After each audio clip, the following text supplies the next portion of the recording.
everyone. Welcome to another episode of The Cafecito. I'm your host, Christiana. So excited to be with you yet again and bring you some amazing people doing extraordinary things. You all know that extraordinary things doesn't require us to have our names on billboards and plastered all over the internet. Extraordinary people are those that are in our life doing the heavy lifting day in and day out. Um, and not really making a huge fuss about it. But it's important for us to highlight them, to let them know we see them, we support them, and keep each other encouraged. So again, if this sounds like someone that's in your life that you know, definitely reach out to us, and we'd love to connect with them. Also, we want to give our shout out to We the Plug. We the Plug is a forum that works with founders from early stage all the way to first seed round funding, if that's something they're interested in, as well as bringing together community in order to help create access to capital, access to mentorship, access to consulting, whatever is needed in order to help individuals scale their company, their career, or at minimum, help them help themselves.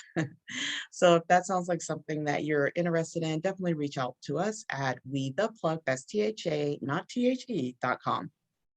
All right, so Nick, you guys, today we have another extraordinary person. I'd like to welcome to the Cafecito. Hello. Hi. Hello, girl. Lynn. How are you doing? I am doing wonderful, blessed, and highly favored. That's right. That's right. Gratitude, gratitude. Grateful for you for just having this space. Um, yeah, I'm just grateful. Well, I too am experiencing gratitude, and I think loving to open up the day with gratitude, not just doing it because it's something that sounds nice, but loving to do it, I think brings it in more of an abundance to you. So I appreciate that because I felt it and I send it back to you. Wow. So, Kalyn, let's go ahead and have you tell the people who you are and what you do. Sure. Who am I and what do I do? Is such a loaded question these days. Right? I am a mother. I am an advocate. I am a counselor. I am a therapist. I am a small business owner. I'm so many things. I think in this space, I would like to introduce myself as the founder of the healing space. Um, and that's just like I am a woman of color. I'm a Black woman that identified that I needed to heal. I need to heal from a very deep place, like from my childhood, from my mother's childhood, from my grandmother's childhood. And when I realized that and just how deep it went, how far back it went, I'm a woman who wanted to like spread that to other women, specifically women of color. I think all women need healing, but I wanted to like really narrow in on me. The more that I understood myself, the more I understood like the work that I wanted to do. So that is who I am, and what I do is facilitate the healing space.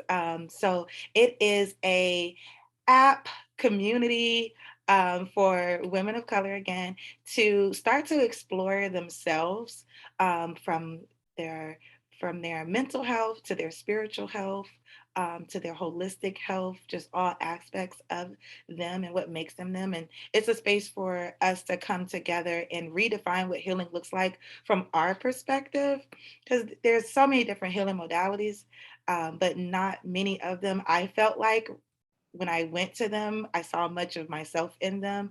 I didn't see myself there in their imagery, or just culturally, like what I needed for me. And so I wanted to create that space, where like someone else that looks like me, who is me, when they look out, they could find a space that they felt safe in to heal inside of.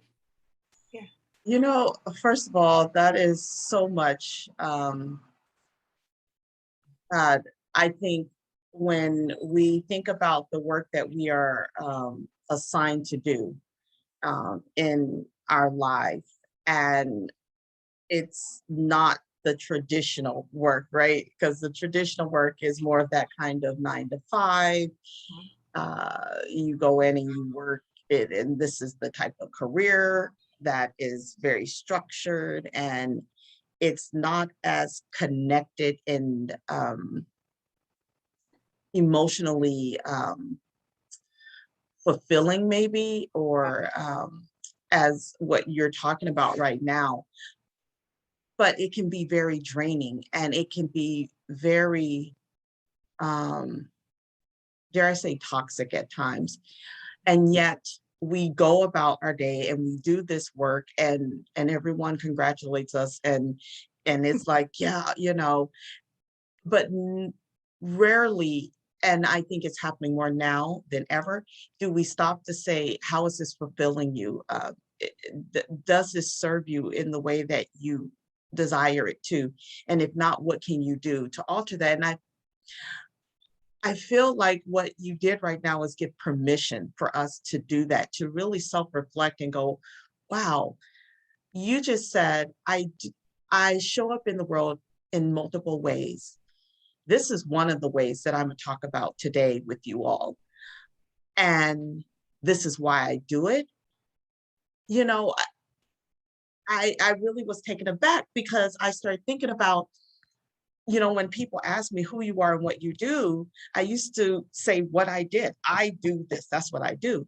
But that Yeah. wasn't my whole Who picture. you are. That Yeah. wasn't who I was. It was Yeah. something that I did. And so I started to shift and say, who I am is an advocate and I'm a servant leader. And no Yeah. matter what position I'm operating in, what career I'm showing up in, with those talents and skills, I'm always going to use those modalities to show up in that way. And it Yeah. triggered that for me as you were talking, because I'm thinking to myself, wow, you're talking about healing trauma, but you're talking about starting with self. You're talking about helping other women, specifically women of color, drilling it down even more, Pan-African women, to niche it down even more. Why is that important? I'm leaning in because I know it's something that I'm currently working on in my life, because I recognize that some of the challenges I'm experiencing are connected directly back to what you're speaking of. Yeah. Talk to me a little bit more about what was the trigger for you to say, I not only want to do this for myself, but I want to do this, I want to help others along this journey as well. Oh, wow. That's such a good question. I would say, to my knowledge and my awareness, it was triggered through 2020 because it was the year of stillness for me, is what I call it. It was my year of stillness because I had to be still. And for so long, I would keep myself busy. And I didn't know it, but I was doing it subconsciously. So I didn't have to look within. So I didn't have to do the healing. So I would, like you said, I would make my job so much a part of my identity. So they would say, "Hey, Kalyn, who are you?" And I say, "Oh, well, I'm a social worker and I'm a project manager," but that's not even authentic to who I am. So when I sat down in 2020, like it made so much of us do, I had to come face to face with a lot of my trauma. There was nowhere else for me to go. There was nothing else for me to do. I just had to sit with myself. And once I did that and started to do that, I could start to see kind of like the cracks, and I started picking at them a little bit. And I'm like, whoa, there's a lot of pain here. Even the things I thought were just, you know, maybe I felt insecure about my body, and having to sit with that, right, and look at myself day in day and out, and ask myself, okay, well, why are you insecure about your body, and realize it trickled back to my childhood, and then look at my child and say, okay, well, what caused that, and realize that it trickled back to my own like representation of women, Black women that look like me and how they interpret their bodies. So I'm like, wow, this it really goes deep, and that's just one of like the little cracks in this beautiful jar that is me. And so I, in doing that, sometimes I would kind of get wrapped up in this like cycle of even feeling a little bit depressed, even not even a little bit. Let me take that back. Feeling a lot of bit depressed, and I couldn't stay in that place because I have a little one. I have someone that was looking at me. She wasn't going to school, so she was looking at me all day. And I said, I just need to take these expectations of myself off. Like you talk about that sometimes we just naturally say, okay, I'm going to build this career. I'm going to be this person because why? Because, well, that's what's expected of me. I'm expected to get a job. I'm expected to go to school. I'm expected to be this perfect human being, but it gets heavy. It gets heavy to carry. Yes. So I think 2020 allowed me to take that off, take all that pressure off. But then once I did it, I needed to find a safe space in my home to do that. And I literally would go into my basement, well, my garage, and there's like a little nook underneath my stairs. And I would go in there and I would tell my daughter, baby, this is mommy's space. I need you to give me this space. And I would tell myself, okay, when you're here, I just had to block out my daughter. I had to block out these expectations. I had to block out all of the pressure that the world puts on you to be perfect so that I could just deal with who I am and figure that out for a moment. And the way that it transformed just me, the way that it helped me heal in ways that before I hadn't been able to find in somewhere outside of myself. Um, and I knew that I wanted to help. I knew in that moment I wanted to help other women kind of find this space within. And so that's where the idea for the healing space kind of birthed. But like I said in the beginning, that was kind of like the motive, like the superficial triggering, right? Really, I realized as I've started to build the healing space and as things started to develop, I've been doing this my entire life. I've been leading up to this moment my entire life. I um, went to school when I went to undergrad, I wanted to be a doctor, and then I wanted to be a lawyer, and then I wanted to be a photographer, and I was just trying to figure out myself and what I wanted to do and what I wanted to be. But I knew that I did not want to be in the helping profession because my mother was. She was a caregiver, she owned personal care homes, and I did not want to do that until one day I went to see my academic advisor, and she says, well, if you want to get your degree in photography, you want to get your degree in photography, then it's going to take you about 2 more years of credits. And I was like, oh man, okay. And she said, well, but if you want to get it in psychology, you could graduate next semester. So with me being a broke college student and my loans adding up, I was like, well, run that. Let's go. Psychology it is. Exactly. That's a But I no-brainer. Yes, but I didn't mean to. I just was called to the human mind and behavior, and I really loved it. So I would take those courses without even like consciously or acknowledging that I'm building up this degree. So I got it in psychology, and then afterwards I tried to get jobs in other fields, but jobs calling towards like family and children protective services, foster care, suicide prevention. Those would be the jobs that would gravitate towards me. And Mhm. I kept saying, like, why? This isn't what I want to do. And then when I actually took 2020 to sit down with myself and like be completely raw and authentic with myself, I was like, wow. Like you said, when we look at what is our passion, what are the things that make us fulfilled and feel fulfilled no matter what, even if I'm getting money for it or not, it was the process of helping another woman like come to healing for herself, being a part of that with her. That makes me feel fulfilled. And I was like, okay, so I'm gonna start doing that, but I need to get some credentials. And then God was like, girl, you've been got credentials. you, you you've been doing this your whole life. And I was like, Right. it sounds crazy, but I'm serious. I had the biggest eureka moment, like, oh, this is what I'm supposed to do. So that's my long, short answer. I love that you were like in this place of seeking, and what was seeking you, Mhm, you were seeking, you just didn't recognize it yet. And you mhm, needed time to. mhm, And then when you did have, you said something really key. You said, I had stillness. It's like 2020 for so many, it represented different things. And what I have heard a common theme throughout everyone I've talked to, whether they had massive financial challenges or um, death in the family or whatever the um, circumstances surrounding 2020 for them were, either massively great or small, everyone talked about the stillness. I had to be still for a moment. I had to be quiet for a moment. I had to, and not everybody was comfortable with that or even knew what to do with it. And so they were seeking for guidance on what do I do with this quiet, this stillness, like this stop, because we've been running this race, Yeah. running, racing through life. I know Yeah. I was one of those first people that was racing through life. I was racing against myself and Yeah. everyone else Yeah. and was constantly looking back to see how much distance was there. Oh, I got to keep running. And it's like, where are you going? Right? Where are you going?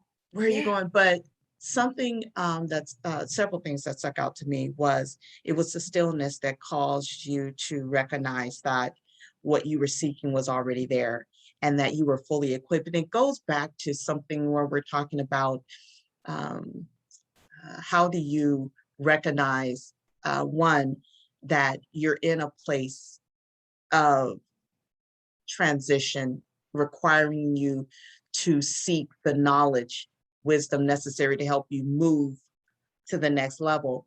Yeah. Like what are those triggers? And you've said a couple of them here. You said, I was self-reflecting, right? Because there was circumstances that you were experiencing that caused you to stop,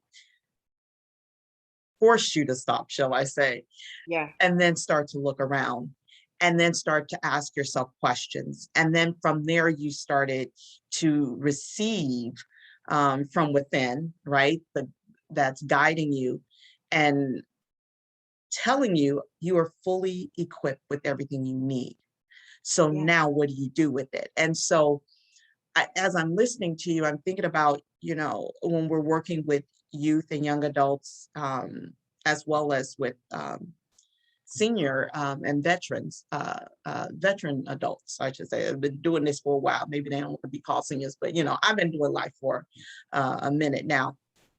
And one of the things that I always tell my young adults and my youth is that throughout life, you're always going to be seeking to move to the next level. And it's important to have stillness to allow you the time to reflect and gravitate towards the right information necessary to say, okay, this is where I'm going to apply this. You know When how you're, oh, I'm sorry. no, I was You just going to ask you, when you were doing that, what was it that made you kind of stick to, I'm going to do it this way? But before you answer that question, you have a response right now to something that I shared. Oh yeah, it just kind of rose up in me when you said that. The way that I describe it, or I kind of like analogy towards it, is when you are trying to work out and you're trying to change your body physically. When I started working out and going to the gym, I thought that I needed to be in the gym every single day, working out. And so, when you go in the gym, you're essentially like tearing these little muscle fibers in your body. But anyone that knows about health and fitness knows that your rest days are Yes. almost more important than your workout days, because those are the time when your body's able to regenerate and actually able to like burn off the excess or the toxins that are in your body and release them. If you go every single day, you just fatigue yourself out. And that's what we've all been doing. We've just been going every day and just having fatigue. And then when we finally have that rest, it's not the way we're supposed to do it. It's because we get sick, or we have to take a sick day, or not really allowing ourselves to rest. And so I just was thinking that when you said that. But to answer your question, like what your question was, like what really triggered me to narrow in on Yeah.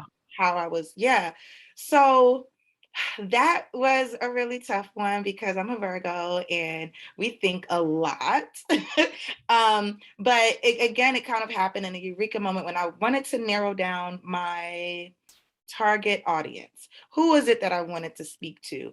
And I knew off that I wanted it to be women. Then I knew, okay, so what women, that's still really broad, right? Who exactly is it that you want to heal? And I got this, it came to me when I was sitting at the park watching my daughter on the swing and in the park, and I see her go over to another little girl of color, and she says, "Hi, my name is Aya. I want to play with you because I like your hair." And I just thought to myself, she could have picked any girl, and she's 4, so she doesn't see color. But what she does see is her hair texture. What she does see is the way her lips are full, and she sees herself in this other young woman, this Yes. other little girl. And I said, I want to help myself. So I want to look for women that look like me. I want to, it really narrowed in my target audience very well. Then I'm like, I'm looking for me. I'm looking for a millennial Black women that have grown up here in America, that have questions about their childhood, that want to do the shadow work, that want to do the healing, that want to have a deeper connection with themselves. Those are the women that I want to reach. Because yeah, and what helped me kind of Oh, really like niche in. Yeah. I really love that because you're talking about how you was doing something we call customer discovery. You was exploring what draws, how does the human mind work? What draws one to another? And from there started to test your hypothesis to see if this was the right pathway to go down. And so as you're testing out your hypothesis, what are your findings as you're building this community and reaching out to women, especially Pan-African women?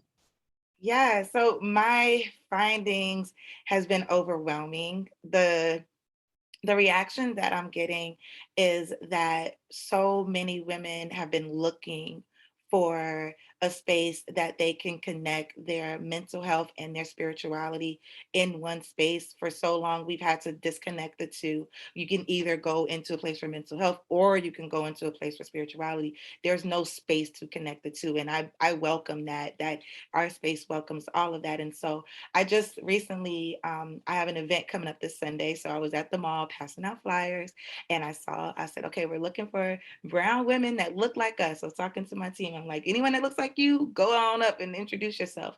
And I went up to this young lady and I started telling her about the event. We're doing a moon ceremony and what that means, connecting with your inner goddess, connecting to the earth and connecting to the elements because it's so authentic to us, especially as Pan American.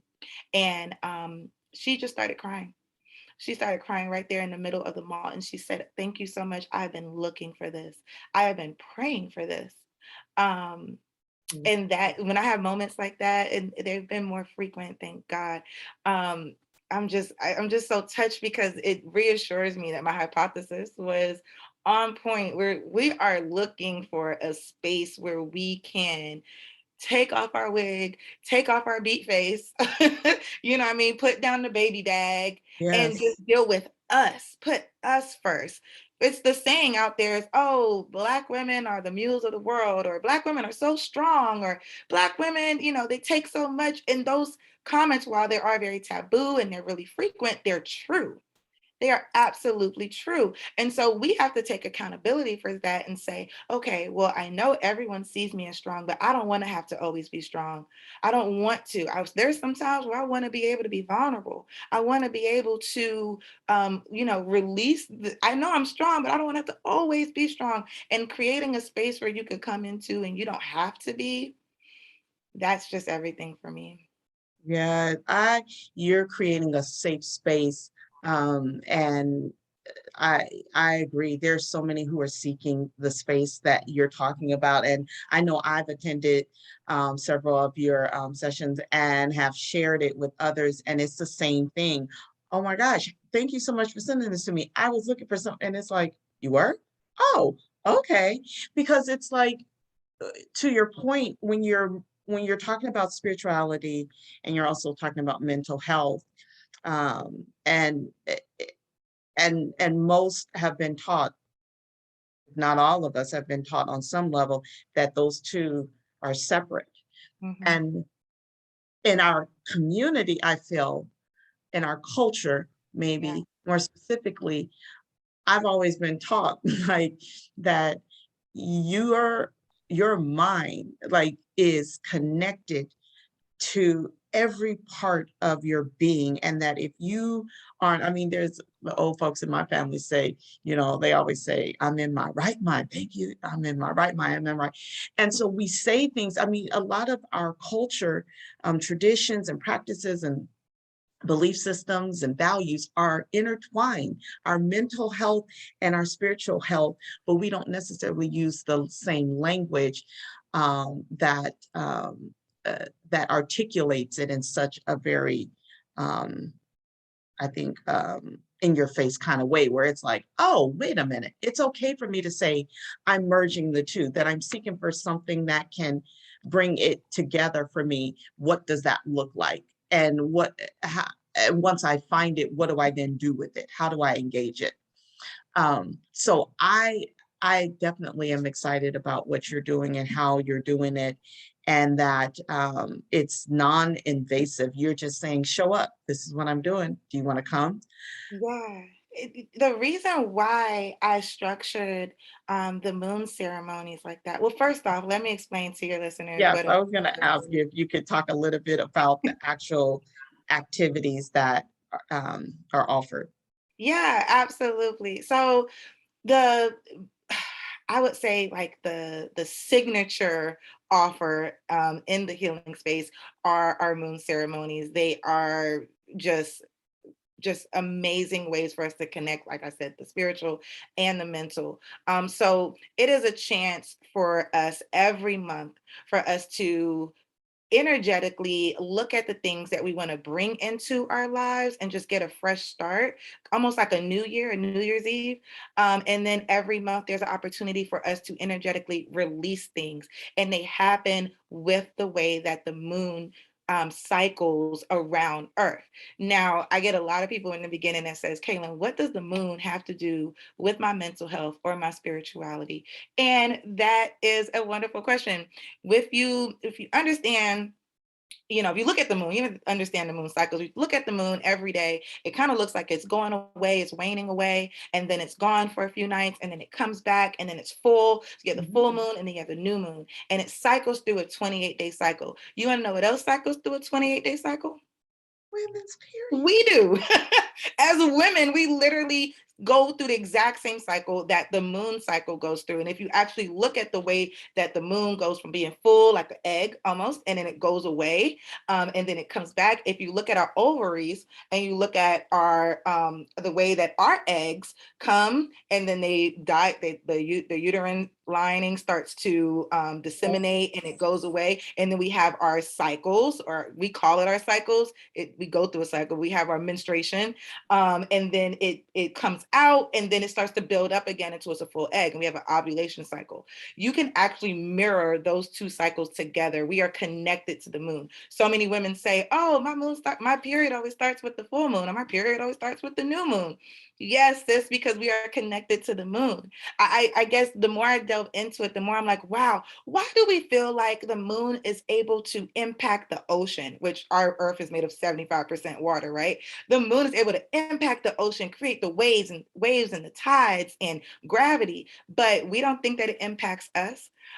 So doing a moon ceremony is about tapping in with ourselves.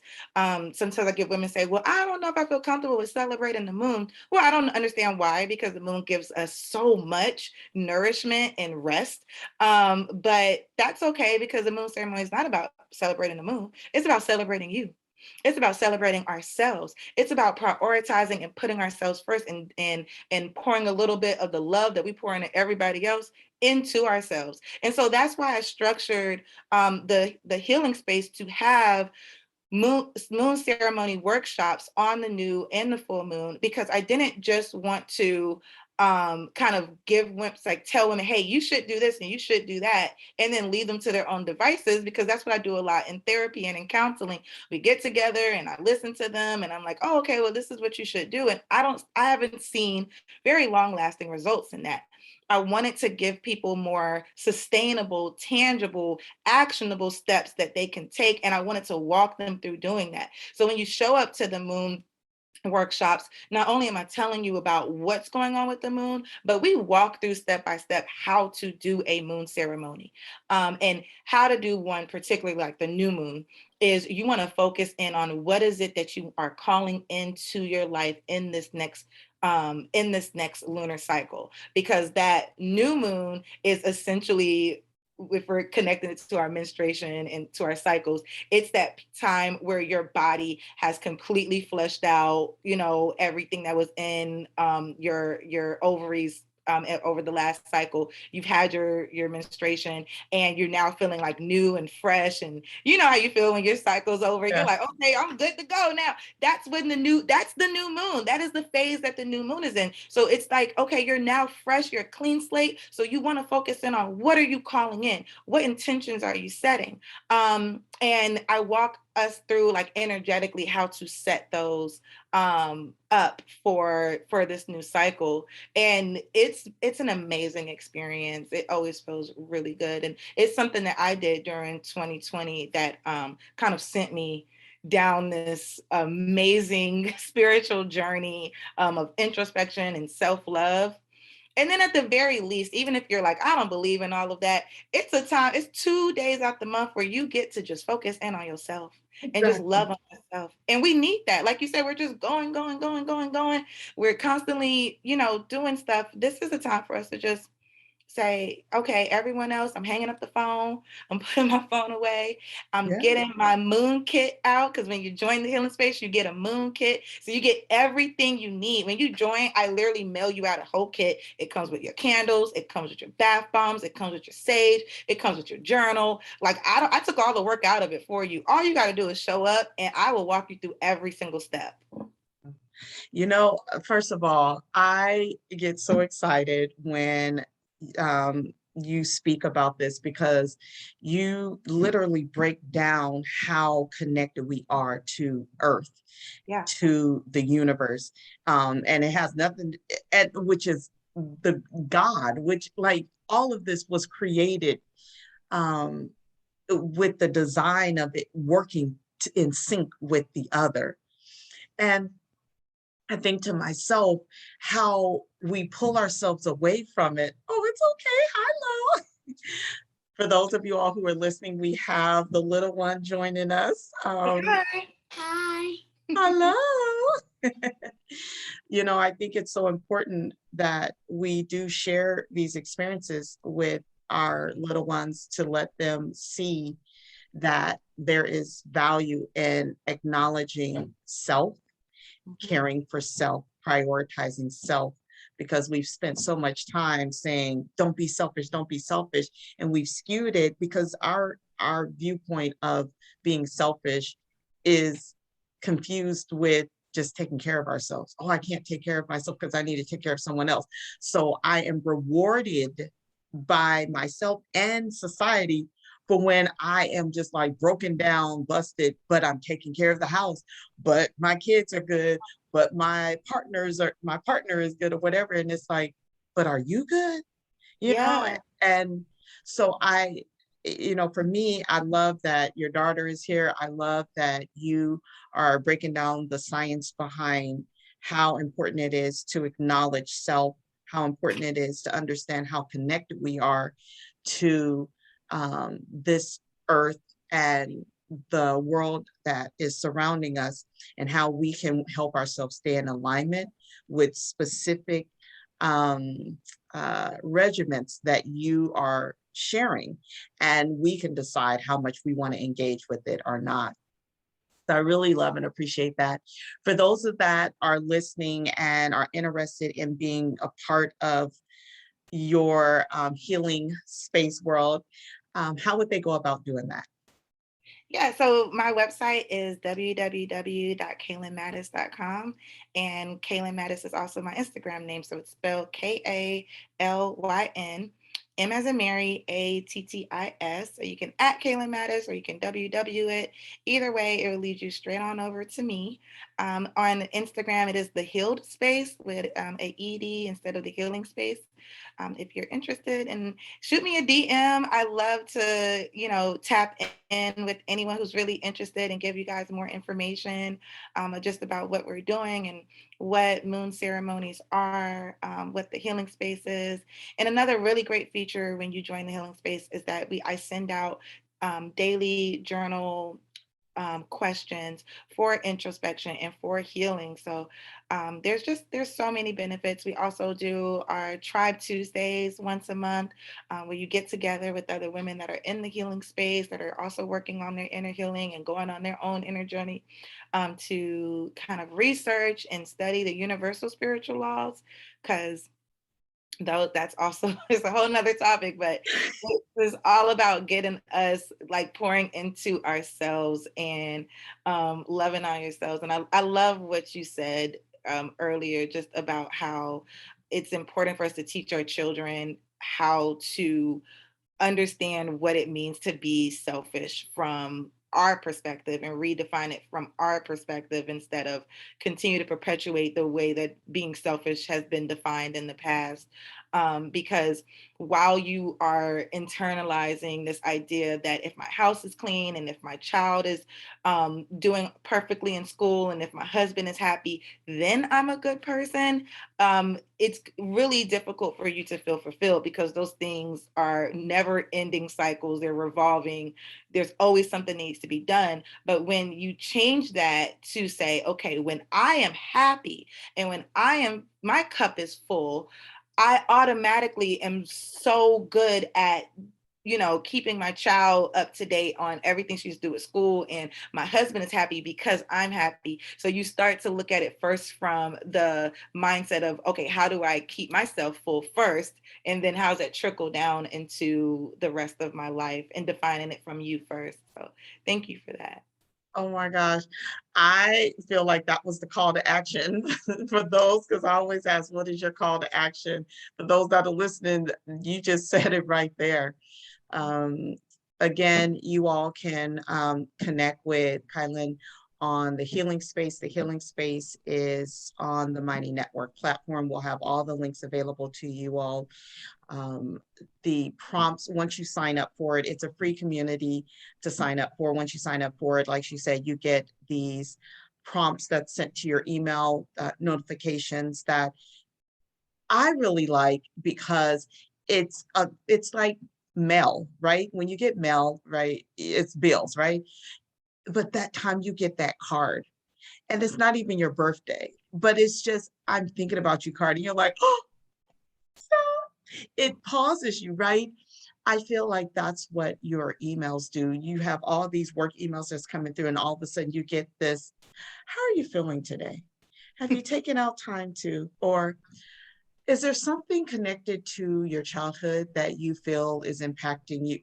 So you have these inquisitive moments with self-reflecting that causes you to pull away from your desk if you're working and go for a walk and think about it, or stop what you're doing and go into that space and respond to that question. I just think that it's something that should be intertwined in all companies and businesses, where we take a self-reflecting. I used to tell my kids when they were little, and I go into the schools, um, we're going to take a thinking moment right now. And, because sometimes they'd be too big, too small to know what self-reflecting was. But I feel like that's what you do. You allow us to take a thinking moment. Let's have a thinking moment. Uh, Yeah, so thank absolutely. you. Yeah, you're so welcome. I'm so happy that you are just taking something away from the journal questions every day. And that's exactly what it's meant to do. It's meant to kind of stop you on your day and give you a moment to self-reflect and ask yourself the really important questions, other than what am I going to cook for dinner, or what do I have on my to-do list that has nothing to do with your like pouring into yourself, or healing ourselves. So I'm really happy to hear that. Yay.